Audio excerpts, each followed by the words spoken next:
All right, guys, so we will actually dedicate a session to this, but vocals, we're talking vocals. Um, Vocals are a tricky beast because, well, first of all, let me specify. Recorded vocals. If you're using samples that are just like tech housey snippets or like Rasta vocal samples like I use, you should not be having massive problems. And if you are, I don't know, either your brain is tricking you and your ears are filtering it and coloring it in a way that is forcing you to hear things that aren't actually there or aren't actually an issue. Um, but yeah, the only time really vocals should be too much of a problem is when they're recorded, meaning you paid a singer to record vocals for you and they sent them to you, or you recorded them yourself.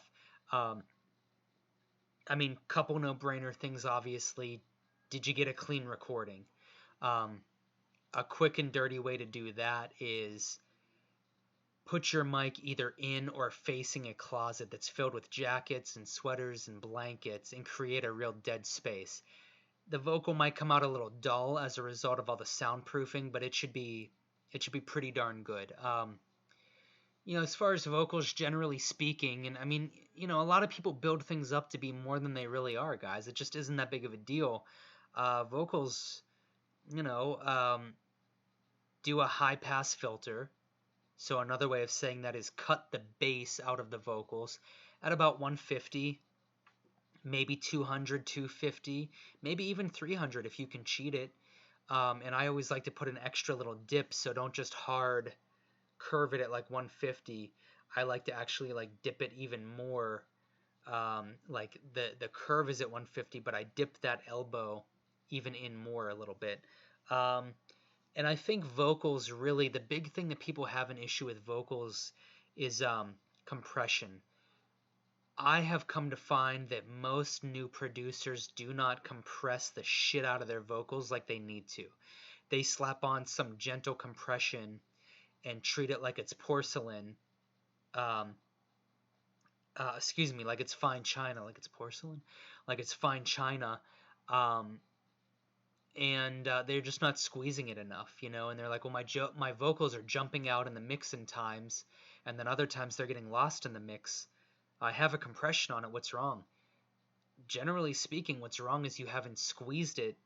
You haven't slammed those vocals enough with that compressor. You haven't squeezed them enough. You haven't put enough compression on the vocals. Um, Crank down on those vocals. Use two compressors. Use one to catch the peaks, so it's not really doing anything other than catching the peaks. Your plosives, the quick transients, and then use another use another compressor that's pretty much clamping down on that vocal constantly, and pretty deep, digging in constantly and pretty hard on it, so that you flatten the shit out of that vocal, and it never really jumps out at you too much, but it also never really dips and gets lost in the mix too much. Usually you accomplish that by using two, and depending on your compressors, if they're not great, maybe even three compressors, one to really squeeze the, I'm sorry, one to catch the peaks, one to squeeze the overall vocal and really just keep it in check, and maybe one more to also squeeze the vocal overall and keep it in check so that the previous compressor isn't working too hard. You don't want any one compressor to work too hard. Better to use three compressors, one to catch the peaks, one to squeeze the vocal, and then another one to squeeze the vocal, rather than one to catch the peaks and one that's just squeezing the vocal and really working hard. That's generally speaking not great. Um, so there's that, and Neutron is, like I've said before, is a great plugin to pick up to take care of that for you. Um, and then after that, guys, I mean, we talked about basic EQ um, and compression. After that, it's kind of just about a little subtle delay, maybe a ping pong delay, maybe subtle reverb, but probably maybe even not. Um, you don't need a ton of reverb on modern EDM vocals. Now, that could change. You're just going to have to use your ears and watch how trends change. But, and then I guess you could say I kind of glossed over maybe adding EQ. You don't really want to do too much, but you'll hear it as you do everything I just said, and you're listening to the vocal in the mix, and it's not getting lost in the mix, but it's also not jumping out at you and like making you like pull your headphones off because like the dynamics are just too wild. Um, you'll then kind of look at like, well, when I listen to my reference and then I go back to mine, the vocals sound a little dull. Okay, well, then generally speaking, I would take a shelf EQ.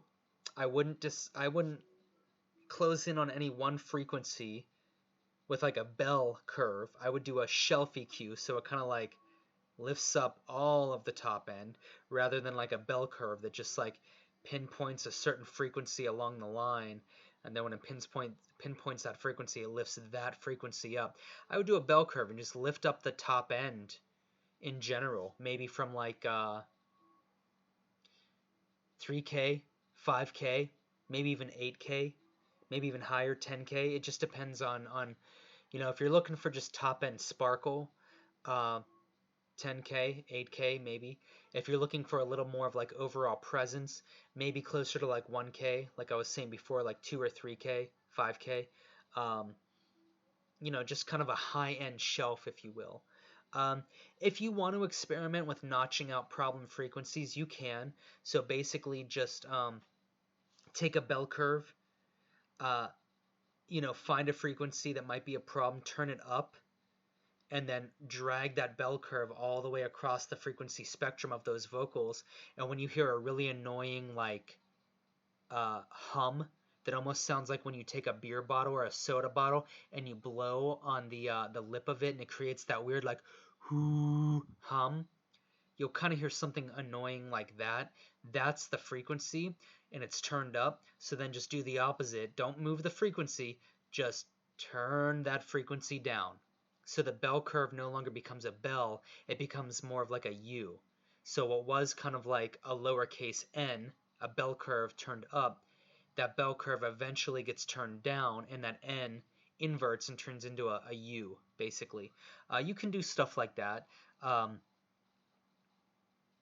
If you got a decent recording in the first place, you probably don't really need to do that, or you don't need to do it to the obsessive degree that you're thinking that you do.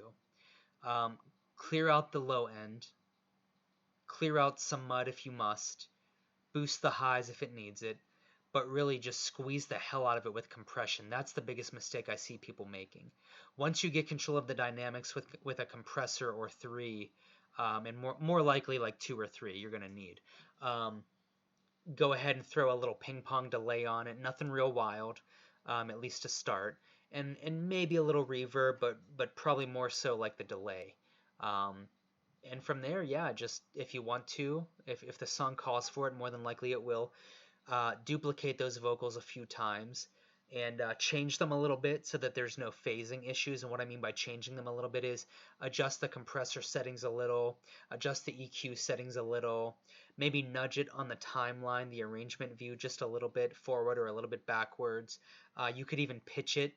Use like a pitch plugin like Auto-Tune or something inside of Ableton to just pitch it a little bit. You can even put like a robot style effect on it a little bit. You can make that as crazy or as subtle as you want, just so it's a little bit different, so that it's not like two identical copies of the same vocal sitting on top of each other, which then will create phasing issues. So I hope that helps you guys. I'll see you in the next video. Later.